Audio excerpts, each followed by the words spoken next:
Okay, content warning first. This content may be upsetting, particularly if you have BPD, borderline personality disorder. But please know that I never intend to be insulting, and the content I'm giving you represents real examples based on decades of doing this work with BPD. Okay, let's get to it. So BPD symptom number 6 is affective instability due to a marked reactivity of mood. What does that even mean?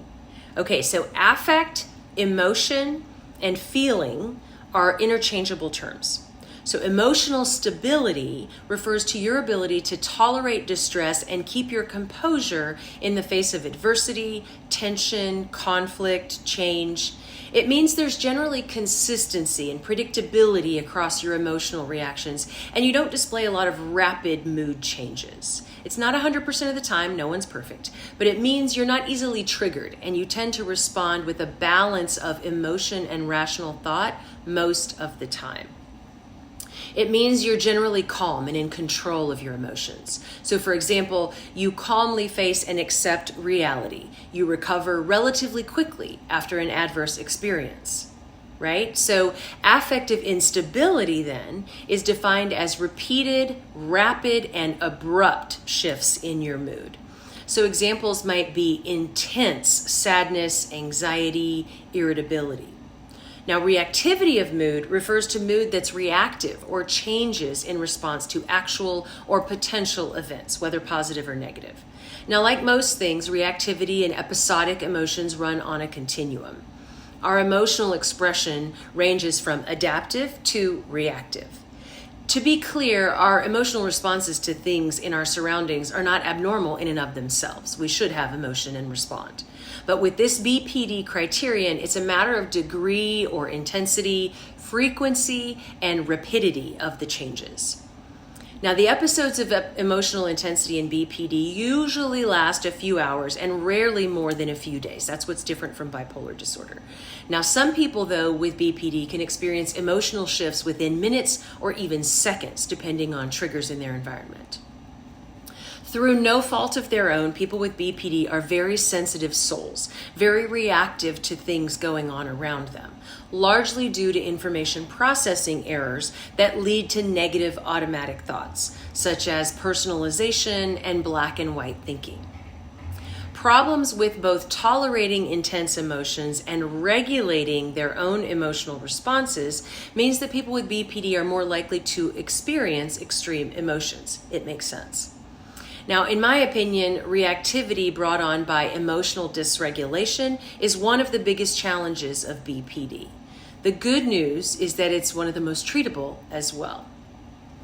The challenge is it feels instinctual, but it's treatable with mindfulness. So people with BPD generally want loving relationships, but the fear of being abandoned or otherwise rejected often leads to mood swings and anger, which then pushes other people away.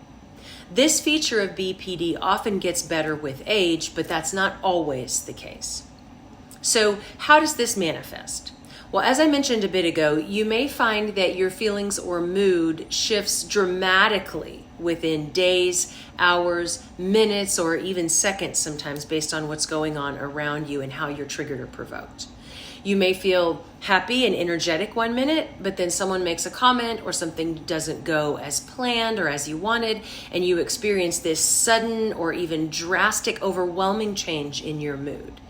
You may have difficulty calming down also when you're provoked or agitated in some way. Or maybe you have sudden angry outbursts in response to something that happens and then feel guilt and shame almost instantly after acting out or lashing out.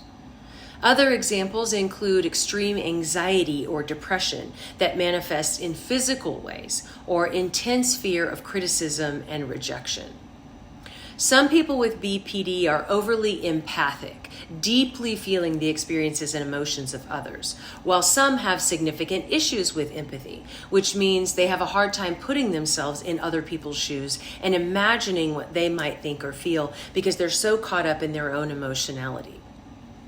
Now, this makes it difficult for you to be consistent in your behavior and for others to know how to react to you. So it could mean that you're uncomfortable with emotions. So you may seem distant or even cold or uncaring to other people. What you're really trying to do is protect yourself, of course, but the result is problems in interpersonal relationships. Marsha Linehan, the creator of DBT and the guru of BPD treatment as far as I'm concerned, talks about people with BPD as burn victims whose emotional skin has been burned away, leaving them raw and vulnerable to misperception and emotional turmoil and upheaval. I describe it to my patients this way. So I live in Arizona, and I say, imagine a 115-degree day here in Arizona. The average person can walk outside and endure the heat for a certain amount of time before they need to retreat to shade or air conditioning, get water, etc. Now imagine that you have severe burns on your skin and you walk out into 115 degrees. You will nearly instantly need to find shade or AC to avoid excruciating pain. So that's the metaphor for missing that emotional skin. It's absent, it's not there, it has to be developed. Why does this happen?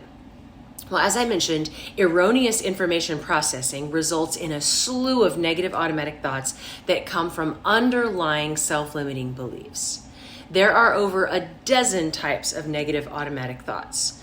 The most common and detrimental, in my opinion, are black and white thinking and intense personalization of things that go on around a person.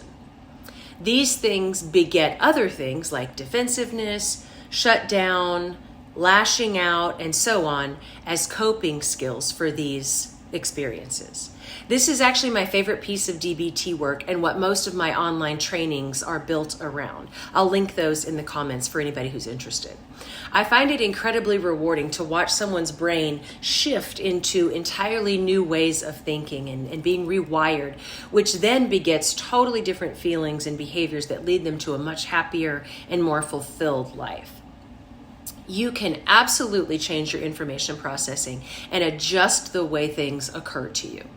As one of my patients with BPD had a friend once tell her, it doesn't have to be this way. So that's the quote I'm going to give you for this symptom. It doesn't have to be this way. Remember, the quote I give you with each symptom is to serve as a point of reference as you work on creating an awareness of your patterns and building greater mindfulness around them so you can target them. Okay, small print. I respect that your experience is your own. Please respect that my description is based on my professional experience with people with BPD and is not intended to be the gospel truth that's true for every single person with BPD out there. And remember, the behaviors I'm describing are not excuses, but explanations to help you and others better understand BPD. And never forget that you can learn to control your behavior. Life can absolutely be different for you. You just have to do the reprogramming work. Follow me for more on BPD criteria in real life, and be sure to share this with someone you think it could help. Talk soon.